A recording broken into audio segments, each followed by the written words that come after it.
Shalom, shalom wapendwa katika Bwana wetu Yesu Kristo. Ninawasalimu, amani iwe kwenu.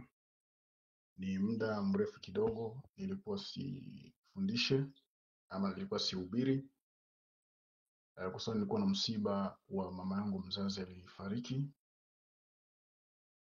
na kwa hiyo sasa ninaona vema tuendelee pia na kazi ya Mungu.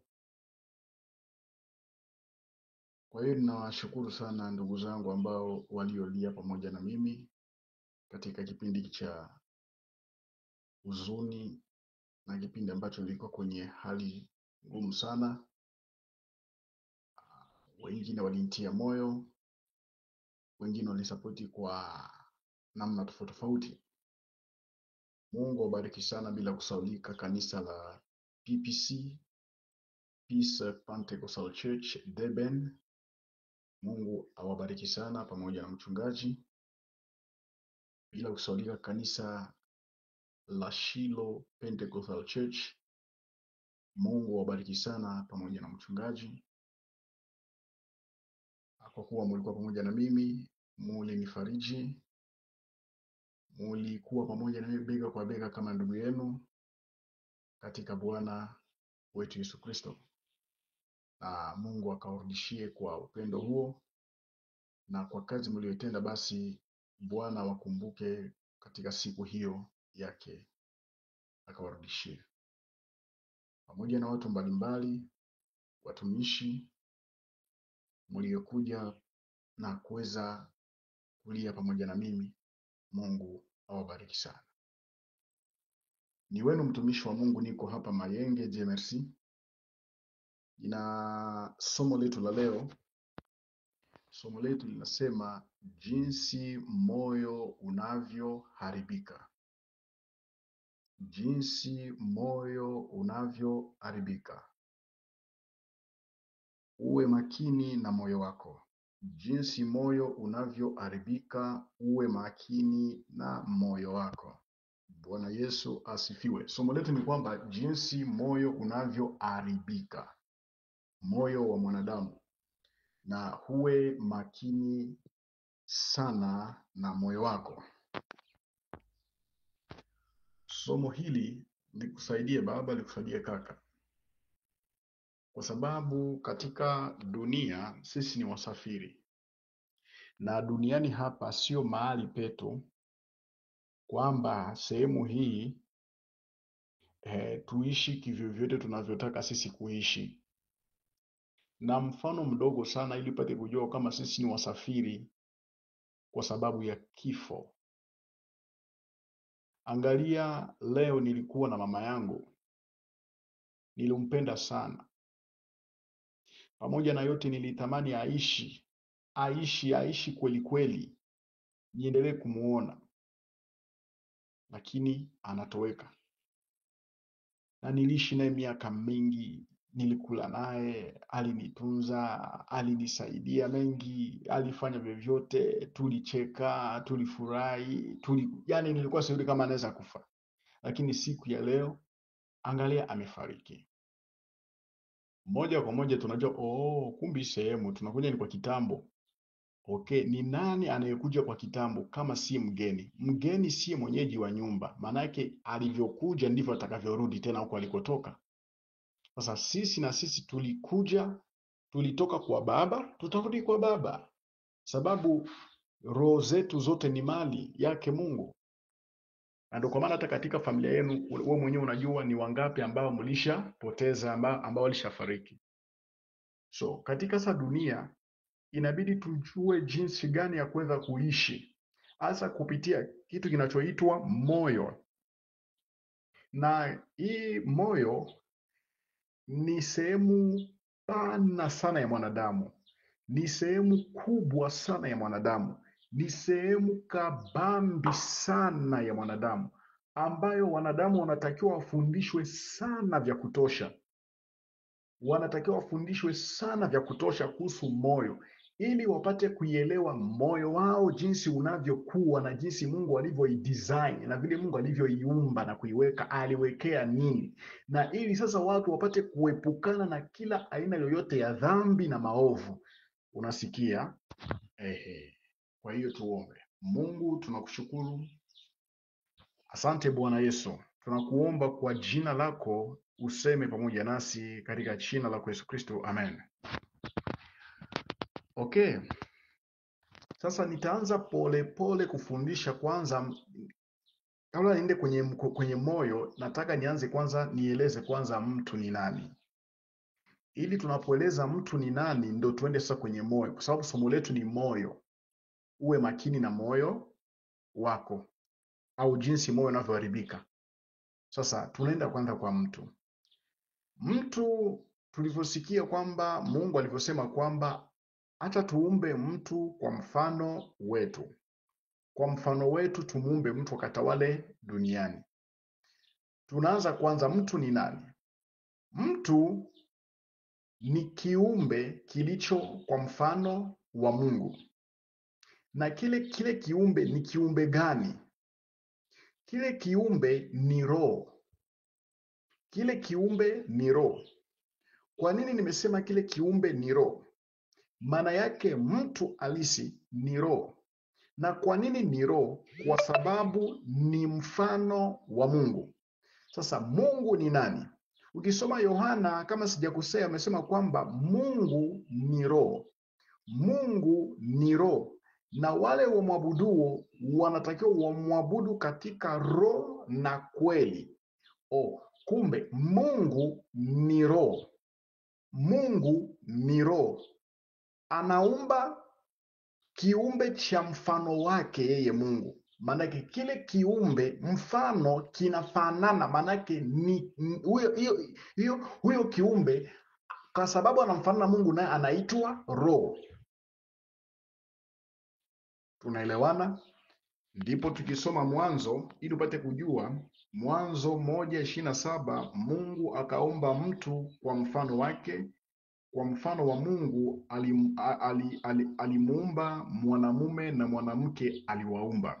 28, Mungu akawabarikia, Mungu akawaambia, zaeni mkaongezeke, mkaijaze nchi na kuitisha, mkatawale samaki wa baharini na ndege wa angani na kila kiumbe chenye uhai kiendacho juu ya nchi. Unaona hapa Mungu aliumba kwanza ni roho.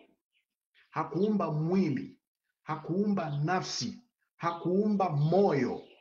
Narudia tena. Hapa Mungu aliwaumba ni roho, roho peke yake, na huyo roho ndo anaitwa mtu. Na ndo kwa maana Mungu na yeye ana personality ya mtu. Roho Mtakatifu sio kitu. Hapana kusema kwamba I feel it. Did you feel it? I feel it. You can't feel it because it's not something, it's a someone. The Holy Spirit is not something, but it is a someone. You have to say, I feel him. I feel him. I feel him. Ninamuhisi Roho Mtakatifu. Sio kwamba nina kiisi ama nina kiisi kitu fulani, hapana. Ninamuhisi Roho Mtakatifu. Roho Mtakatifu ana personality ya mtu ama ana personalite ya mtu, sio kitu. Na ndio kwa maana katika Mwanzo aliumba mtu kwa mfano wake. Kwanza aliwaumba wote wawili kwa mara moja katika ulimwengu wa roho, kwa maana ya roho aliumba mwanaume na mwanamke. Sasa kwa ajili ya kuadhirisha katika ulimwengu wa nyama, kwa jinsi alivyoumbia nafsi, ndipo akaomba nini? Adamu wa kwanza. Mwanzo 2:7, Mungu akamfanya mtu kwa mavumbi ya ardhi, akampulizia puani pumzi ya uhai, mtu akawa nafsi iliyo hai. Moja kwa moja tumeona kwamba mtu ni roho, ana nafsi na moyo, wanakaa ndani ya mwili. Narudia tena, mtu ni roho. Huyo roho anakaa ndani ya nafsi ya mwanadamu, na wote wawili wanakaa ndani ya mwili, wanafunikwa na mwili. Sawa, tunaenda polepole. Na ndio kwa maana umesikia hapa kwamba asema akampulizia pumzi ya uhai mtu. Manake mtu au roho akawa nafsi hai. Manake huyo roho akawa nafsi hai, ama huyo mtu akawa nafsi hai, ama huyo roho akawa nafsi hai. Ndipo tumeona sasa nafsi inakuwa manake roho anakuwa ndani ya nafsi, maana yake wanaungana. Haleluya, Bwana Yesu asifiwe. Hiyo ni part ya kwanza. Sasa tunaenda kwa nafsi. Nafsi ya mwanadamu ni nini? Nafsi ya mwanadamu maana yake, nafsi ya mwanadamu, nafsi ni senta ya utu wa mtu. Narudia tena, nafsi ni senta ya utu wa mtu. Maana ya senta ya utu wa mtu ina maanake kupitia nafsi ndo wewe unajitambua na kujijua kama ulivyo mtu. Maanake nafsi ndio inayobeba roho, moyo na tabia. Haleluya! Nafsi ndio inabeba roho, moyo na tabia zote za kibinadamu. Bwana Yesu asifiwe. Nafsi, inarudia tena, nafsi ndio inayobeba moyo, roho na tabia zote za kibinadamu. Sasa msikilize kwa makini ndugu yangu. Roho, sio kwamba roho sasa na nafsi vinakuwa vimoja. Sio kwamba sema roho sasa na nafsi alafu ndio vinakuwa vimoja, na haimaanishi kwamba sasa sijui nafsi ndo anakuwa sasa mtu kwa mfano wa Mungu. Hapana, maanake viko tofauti, lakini vinakuwa na ukaribu sana, vinachangana, kwa sababu iko hivi: roho kama roho haina na uwezo, haina na nguvu ya kuishi katika ulimwengu huu wa nyama. Unasikia ndugu yangu? Roho ndo, kwa maana Mungu ana na uwezo wa kuja hapa, sijui Mungu akusongee ugali, Mungu akulimie shamba, au Mungu akuje sijui mushikane mkono, mpeane, msalimiane, alafu mcheka, umpatie kiti na yeye kae pale, Mungu mnaongea naye. Yaani hata kama Mungu akipita hapa hautaka uone kitu chochote, na yeye kama yeye Mungu hawezi kwanza kushika sijui ashike jembe akupatishie wewe.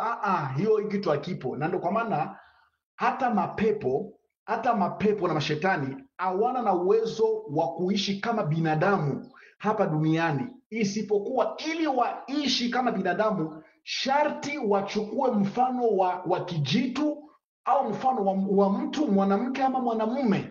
Wakichukua au waingie ndani ya nyama, au waingie ndani ya mbuzi, nguruwe, bata, ndo watakuwa na uwezo wa kuishi katika huu ulimwengu. Na ndo kwa maana mapepo wanajikita sana kuvala vimili vya majitu.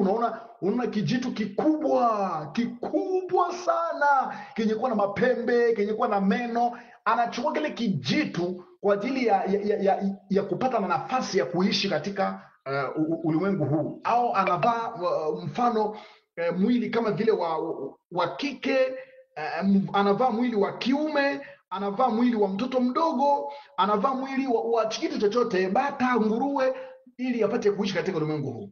Sasa ndo kwa maana Mungu alipomuumba hiyo roho, aliumba roho zamani kabisa. Huyo mtu alimuumba zamani, yani alimuumba zamani kabisa, akamruhusu nazara na nini, lakini ili apate kudhihirika katika ulimwengu wa mwili inabidi huyo roho awe na nafsi.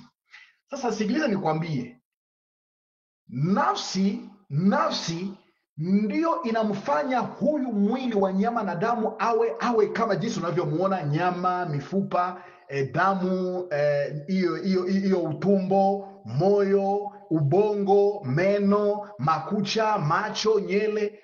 Anayesababisha hayo yote ni nafsi. Bwana Yesu asifiwe.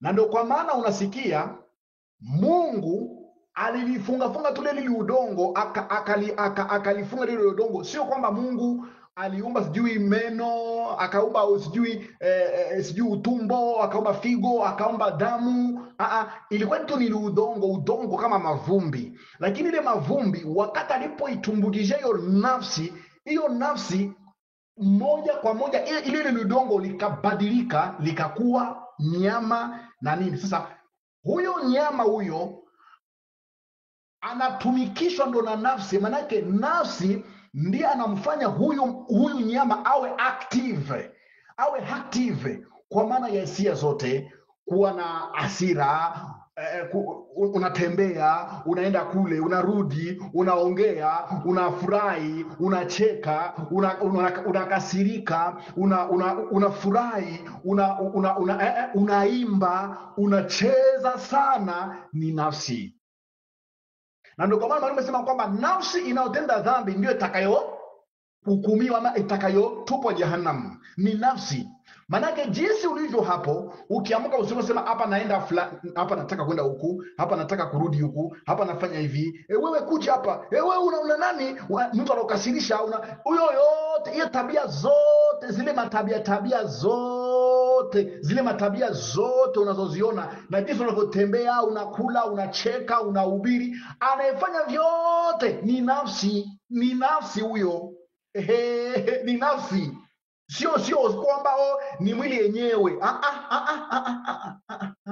Sio mwili yenyewe kwamba ndio mwili yenyewe inafanya kazi, hapana.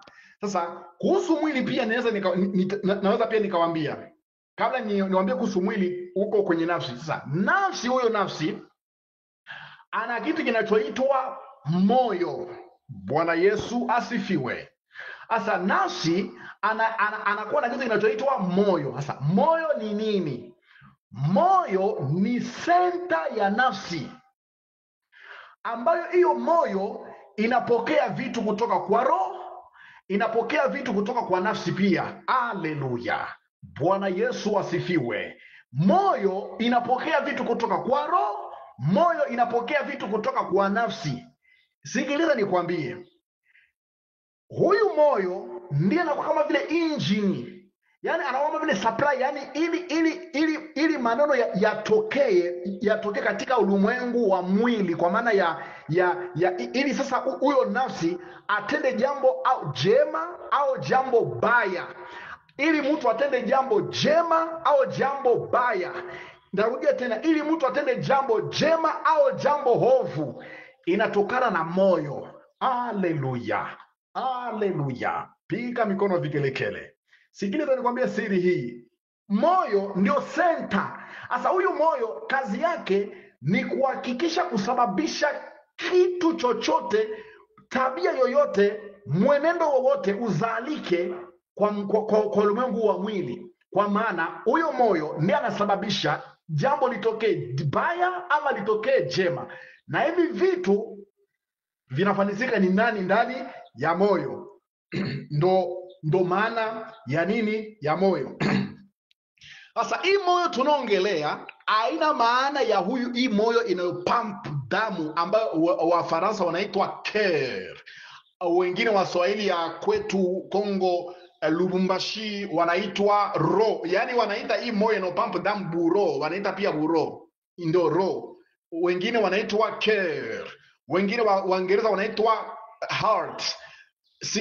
Sikiliza, hii moyo ninaongelea kwa maana ya ni senta ya nafsi inayosababisha jambo hovu ama nzuri litokee kwenye maisha yako. Yani huyu moyo ndo senta wa nafsi, ambaye ndiye anahakikisha we matendo yako yanadhihirika. Unapiga mtoto, sijui unatukana watu, unaua, unachinja, unakata, unafanya vyote.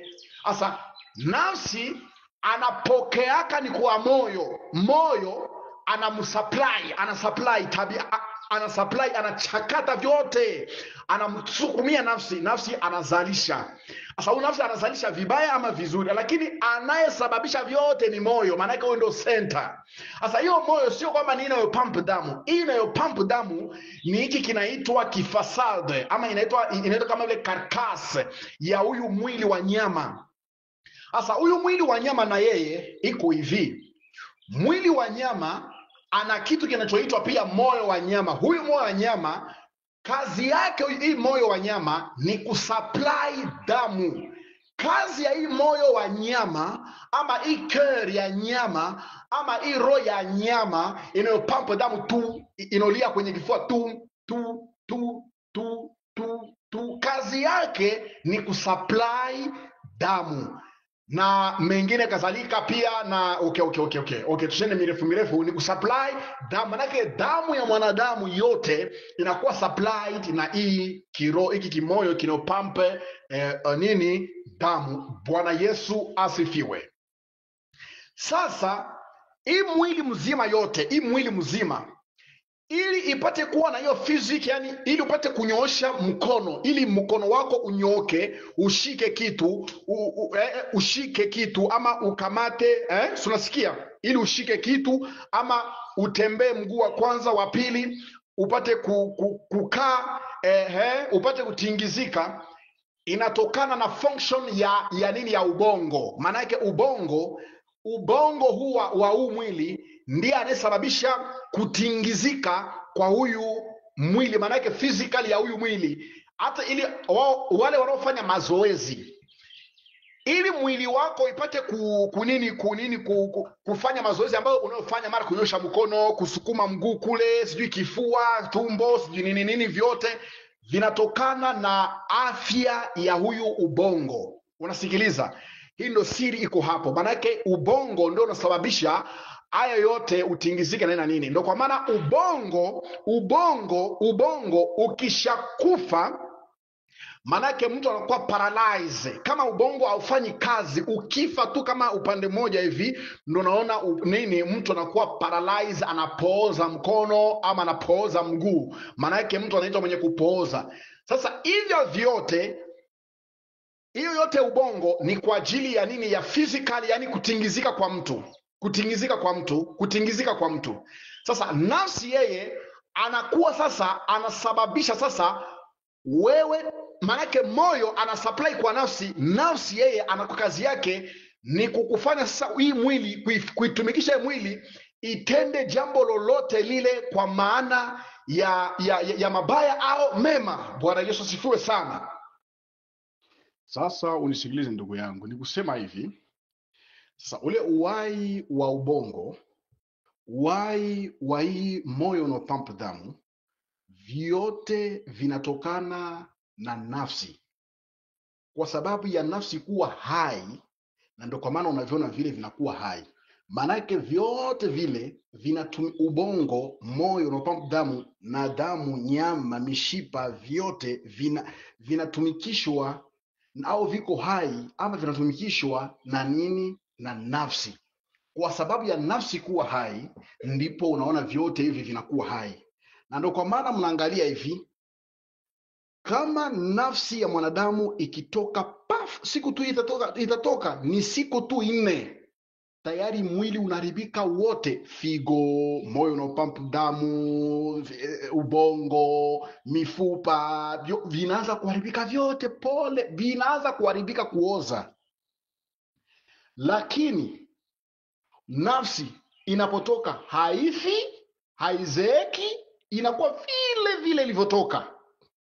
Na ndio kwa maana unaona mtu hata kama amekufa, mtu nafsi ikitoka, mtu amebaki baridi, amekuwa baridi, yani hata kama wameweka kwenye friji hata kama siku 2 kwenye friji, wakimtoa tena ama wakimwombea hapo tena, wakimwombea baadaye, nafsi kirudi, mwili wote unarudia joto, damu hata kama damu ilikuwa imekwisha kabisa, imepotea yote na maji, hamna hata toni kwenye friji siku 3 au 2 wakimwombea, nafsi kirudi tu paf, yani nafsi yenyewe itasababisha damu itasababisha sijui nani maji irudi, kila kitu kitarudi kama kawaida.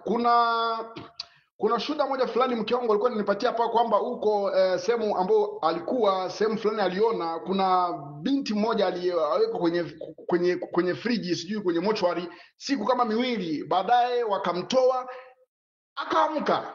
Umeona, akaamka na sasa yupo na ameolewa. Umeona, ameamka, nafsi imerudi. Ndio kwa maana ujue kwamba mwanadamu ni roho, anayo nafsi, wanakaa ndani ya mwili. Sasa niliwaambia kwamba moyo ni senta ya huyu nafsi. Maanake moyo kazi yake ni kusababisha, maanake njo chanzo cha mambo nafsi anayotenda. Maanake ukiona nafsi akitenda vitu, au mtu akiua, mtu akichinja, mtu akikasirika, anamnunia mtu siku 3 siku 2, ni moyoni. Huyu nafsi ana act kutokana na huyu moyo, na ndio kwa maana kwenye nafsi kuna hisia zote ziko kwenye nafsi: hisia za kupenda, hisia za kufurahi, hisia za kukasirika, hisia za tamaa, hisia za chuki, hisia za furaha, hisia zozote zile zipo kwenye nafsi. Nafsini ndiko kunakuwa utashi wa mtu, ile nakataa, naenda, unakuwa kwenye nafsi. Sijui utashi na nini utashi na maamuzi na nini, hisia zote zile na utashi vinakuwa kwa wapi? Kwenye nafsi. Na feelings zote zile zenyewe, hisia zote zile na kwenye nafsi. Sasa senta wa hisia zote zile nazitaja hapa, senta wayo ni huyu moyo. Tuseme kama baba wa zile zote hisia zote ni moyoni, ni huyo moyo. Aya, naamini mtu mmoja amenielewa. Naendelea. Naomba nifundishe sehemu ya pili ili kurahisisha watu wengi wapate kusikiliza. Kumbe mnisikilize sehemu ya pili, ni kufundisha kwa undani kuhusu moyo. Bwana akubariki sana. Ulikuwa naye mwinjilisti James Mayenge. Tuonane tena kwenye sehemu ya pili. Amen.